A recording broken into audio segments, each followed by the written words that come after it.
Well, this past summer, residents in the far northeastern part of the state experienced one of the biggest flood disasters seen in decades. Homes were damaged, farm crops destroyed, and public buildings demolished. But despite all the material things swept away by the high waters, a spirit of community and Oklahoma pride remain. Our Brian Bindley visited Miami, Oklahoma to see how one community is rebuilding.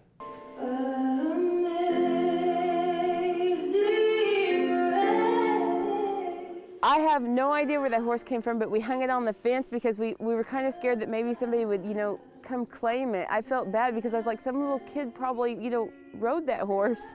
It was right about here was the water line on the outside. And here's the water level from in the front room and in the bedrooms. And we wanted to see like how far the mold had went up, so we did a little bit more on that side of the wall.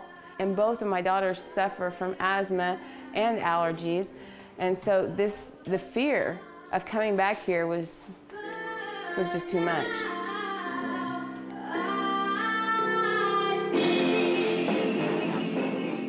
Residents of Miami are finding new hope after a year of struggles.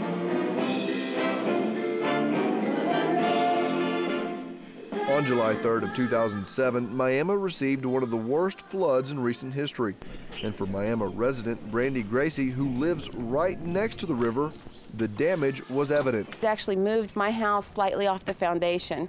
You can see where it crumbled, the foundation where the water was mainly flowing. And even with all of the damage and uncertainty of future floods, the possibility to move back was still an option.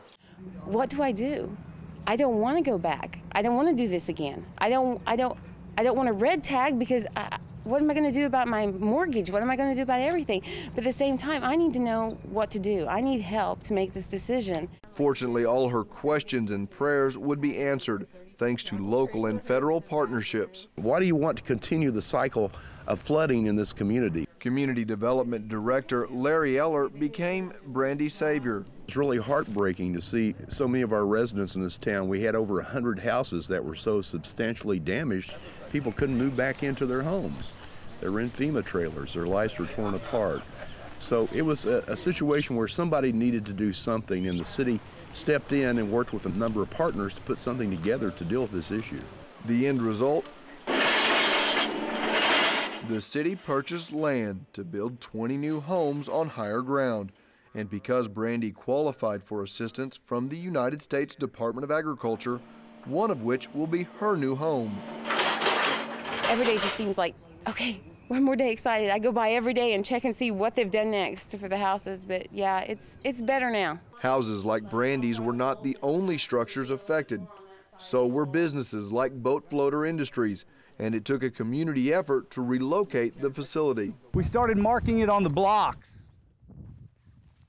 So as the water would rise, we were counting how quick it would rise up, and at one time the water was rising about a concrete block every hour and a half. Economic Development Director Brian Barger. We had to remove all their equipment. They're welders. I mean, obviously they build and they manufacture boat lifts, which is metal fabrication, welding, cutting, galvanization. So you have a lot of nuts and bolts, a lot of small parts that they already have pre-cut and prefabbed. And so it was a group of about 10 people, breakneck speed, myself, the ED director, and also Larry Eller, our community development director. Barger says the 36-year-old company was a staple to the community and too valuable to let wash away. But even though they were able to save the equipment and supplies, they needed a new facility and they needed help to get it. Without the USDA's $99,000 RBEG program, we couldn't have made the top dollar. We wouldn't have been able to make the match. It wouldn't have made this possible.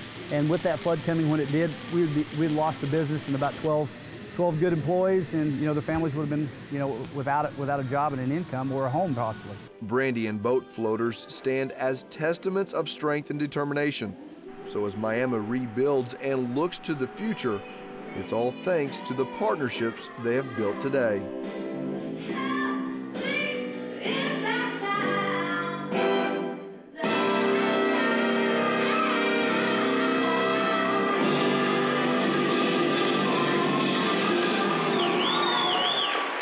Well, joining me now is our Brian Bidley. So it looks like the town of Miami, Brian, has certainly been through a lot lately. Well, the town has certainly seen its share of disaster. I mean, in 2006, it was hit with an ice storm. Then in 2007, they experienced the flood.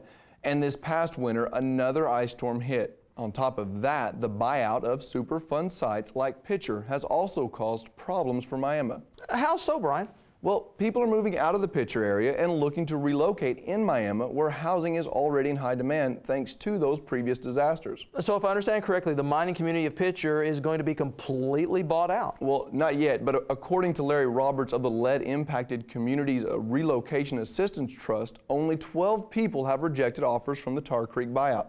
However, 275 have accepted the offers to move elsewhere. So what does the future look like for the towns of Pitcher and Miami? Well, currently there are only 80 students left in K through 12 at Pitcher schools. A number Roberts says will continue to decline as the buyout and relocation are completed over the next 2 to 3 years. The key, though, is to keep Pitcher residents in Oklahoma in communities like Miami. And then what about Miami's future? Well, they're going to need more housing for these people, but having been there, it's obvious Miami is making the right partnerships to handle the growth and are prepared for the future.